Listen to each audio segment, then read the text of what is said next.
Nah, sekarang persoalannya ternyata kalau saya coba teliti ya, itu ternyata saya coba sedikit flashback kepada 2-3 abad yang lalu, itu dari pola pikir modern. Jadi dulu itu petanya begini teman-teman ya. Ini pengantar sangat umum ya. Nanti lebih detailnya harus kuliah ya. Jadi ini promosi juga ini. Promosi gak ada itu. Harus kuliah. Insya Allah saya masih menawarkan mata kuliah saya ini apa nanti ke mudir ini. Mudirnya ada hadir sekarang ya. Masih unsur. Itu mungkin kalau nggak tafsir lingkungan hidup atau kajian hadis lingkungan hidup atau apa. Kalau kita flashback dulu, masyarakat tradisional itu selalu menjaga lingkungannya dengan baik di tingkat masing-masing. Contoh misalnya ya, di Jawa Barat itu ada suku Baduy. Mereka memang, mohon maaf ya, kalau secara agama sangat non. Mereka tidak seperti kita. Tapi itu warisan dari nenek moyang, apa yang dirintis 100-200 tahun yang lalu dibabat oleh nenek moyangnya itu terus dilakukan, dan perilakunya sama terus gitu ya. Jadi mereka terbukti dengan pola hidup tradisional, itu disebut dengan kearifan lokal, mereka mampu melestarikan lingkungannya. Sebagai contoh, kalau ke kampung Baduy nggak boleh pakai sepatu misalnya. Saya pernah mendengar begini, saya belum pernah, tapi saya penasaran sekali, ingin walaupun cuman seminggu sehari 2 hari gitu yang nginep gitu. Itu nggak boleh. Kenapa? Karena sepatu, kalau kamu pakai sepatu, kamu injak rumputnya mati. Sesederhana itu. Tapi kalau kita kan nggak ada. Tahu nggak? Sepatu itu dari mana? Budaya sepatu itu. Kalau Nabi nggak pakai sepatu loh ya. Nabi itu khuf. Itu bukan sepatu, itu selop. Dan selopnya itu pun selalu sering dilepas oleh Nabi SAW. Itu hanya untuk perjalanan, kalaupun perjalanan yang dingin itu pakai khuf itu. Nabi SAW sangat alami, pakai pola hidup yang sangat-sangat alami. Artinya dekat dengan kebutuhan alam. Jadi kalau meretan ya tinggal metik dari kurma dan seterusnya. Itu sangat alami, tidak seperti sekarang. Itu dari mana? Itu dari Jepang. Orang Eropa kenal dari orang Jepang. Kemudian sampai di format seperti itu dan seterusnya. Nah, itu contohnya. Jadi ketat sekali. Belum lagi dalam aturan berbusana, aturan bercocok tanam. Misalnya tidak boleh nanam ini. Nah, saya gini, di pedesaan Jawa sekarang ini kenapa salah satunya banyak sungai kering? Simpel sebenarnya, karena kita sudah mengubah pola cocok tanam. Dari yang awalnya menanam bambu menjadi menanam sengon. Ya kenapa? Karena sengon menguntungkan secara ekonomi. Tapi sengon itu tanaman yang tidak mampu menyerap air. Itu. Nah, jadi ajaran nenek moyang kita atau budaya itu sudah terputus, gak dilanjut gitu. Nah ini kalau komunitas tradisional mampu melestarikan itu, meski mereka tidak punya wawasan agama, tapi kenapa mereka dekat dengan alam? Karena mereka sehari-hari menghormati alam itu sebagai bagian dari menghormati para leluhurnya. Nah ini kalau di dalam dasar fikih namanya syar'u man qablana, tradisi yang baik dari orang-orang dahulu yang terus dipertahankan. Nah ini komunitas tradisional begitu. Jutaan komunitas di dunia mempertahankan pola hidup seperti itu. Ya, sehingga luar biasa kita bisa melihat keanekaragaman hayati yang luar biasa. Bayangkan kalau di Jawa dulu jutaan tanaman ada, macam-macamnya tanaman, bahkan jambu saja ada berapa varietas.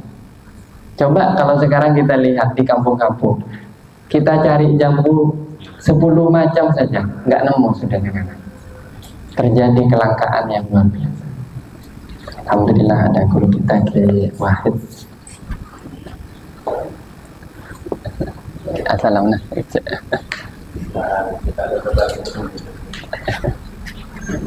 Assalamualaikum. Tak langsung. Tak langsung. Nyere saksi, Pak. Oke. Nyere.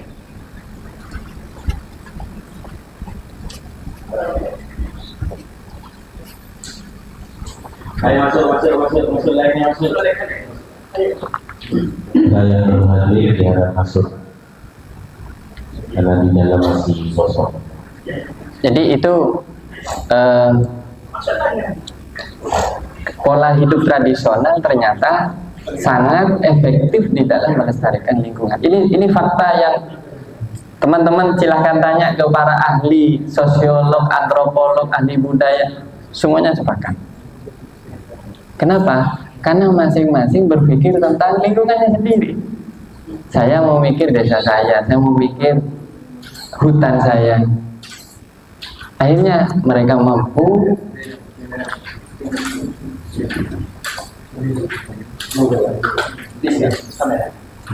Kak Dito ya tas. Canggolang Kak Dito. Akhirnya mereka mampu untuk melestarikan. Pola ini berubah ya sejak pertama ada dua hal. Waktu itu terjadi revolusi di bidang pertanian ya. Antara lain bagaimana? Penyeragaman. Itu yang disebut dengan monokultur. Belanda yang bawa pertama kali itu. Apa? Belanda butuh gula. Dan Jawa punya banyak sawah. Padahal sawah dulu di Jawa varietas padi itu banyak, macam-macam. Saya pernah tanya ke seorang teman yang peneliti masalah padi. Saya punya buku judulnya Indonesia Negeri Beras. Ya. Itu ada puluhan macam varietas di Jawa saja, belum di luar Jawa. Bukan kayak sekarang. Sekarang benih saja sudah sama, seragam semua. Ya, karena banyak dari varietasnya itu sekarang diambil, bisa dibilang dicuri sebenarnya. Kemudian dibawa ke Jepang, sampai di sana dikloning, dikembangkan di sana, yang di sini nggak dikembalikan.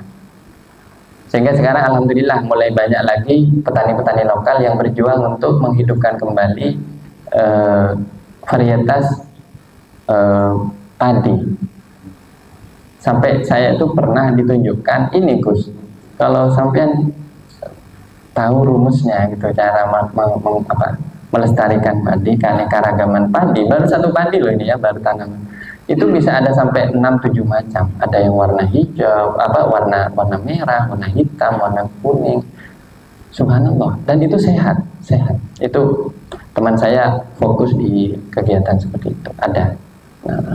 Nah ini contoh. Dan sejak adanya penyeragaman itu, monokultur rusak, budayanya rusak, semuanya berubah. Lalu untuk apa? Untuk kebutuhan industri.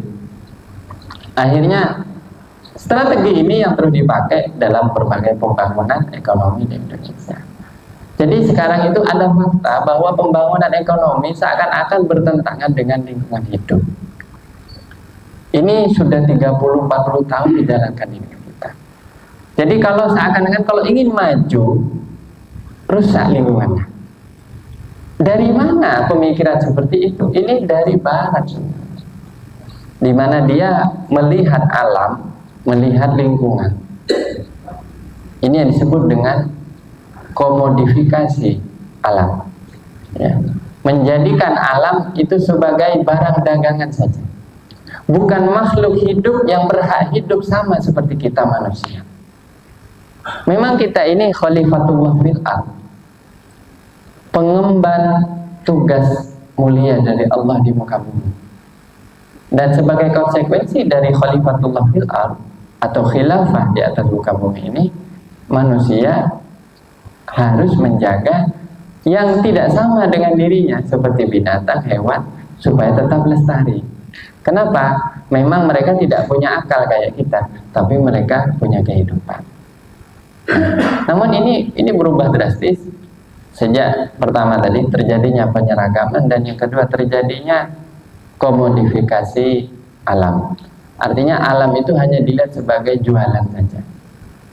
Kira-kira saya kalau menanam ini berapa hasil saya? Nah, pola berpikir seperti ini sangat dominan dari sejak era kolonial sampai hari ini. Nah, oleh karena itu bagaimana kita bisa mengatasi pola pikir seperti ini? Pertama, saya mengajak teman-teman untuk kembali memperkuat basis ketauhidan kita kepada Allah SWT. Ini mutlak ya. Berbicara tentang lingkungan, tapi kita tidak berbicara tentang Sang Penciptanya. Ini ibarat berbicara tentang anak tanpa melihat kepada asal usulnya kan? Ya, tentu Allah Subhanahu wa taala menciptakan semua ini. Ada yang bisa dipahami, ada yang nggak bisa dipahami hikmahnya. Ya. Namun kita kalau berpikir, maka insya Allah akan mampu dipahami. Jadi pertama, perkuat basis ketauhidan. Bagaimana caranya? Pertama, kita perlu memahami bahwa alam ini semuanya adalah perwujudan dari tanda-tanda kebesaran dan rahmat Allah Subhanahu wa taala. Nabi Shallallahu alaihi wasallam sering memberikan percontohan, contoh ya. Ketika ada seekor binatang, seekor unta waktu itu tidak menginjak anaknya, dia sayang kepada anaknya, meski dia hanyalah seekor binatang, tapi dia punya naluri keibuan, naluri sebagai induk ya bagi anaknya. Itu diberi contoh oleh Nabi, itulah rahmah, itulah kasih sayang. Dan Allah lebih sayang kepada hambanya daripada itu, lebih sayang daripada ibu kepada anaknya, daripada binatang itu kepada anaknya. Dan karena rahmat Allah, binatang itu sampai tidak menginjak anaknya sendiri atau memangsa anaknya sendiri misalnya. Nah, contoh-contoh seperti ini banyak di dalam Al-Quran dan hadis. Jadi sebenarnya saya merumuskan ada 3 ya, ada 3 tanda yang harus kita ngaji. Ini kalau secara umum. Pertama, kita tentu ngaji Al-Quran ayat qauliyah. Ya, ayat qauliyah kita ngaji. Ini membacanya dapat pahala. Kita tadarus Al-Quran sebagai bayan atas Al-Quran, hadis. Baik, ini Al-Quran hadis sudah satu paket. Ini ayat qauliyah. Ya, induknya Al-Quran, yang menginduk kepada Al-Quran adalah hadis.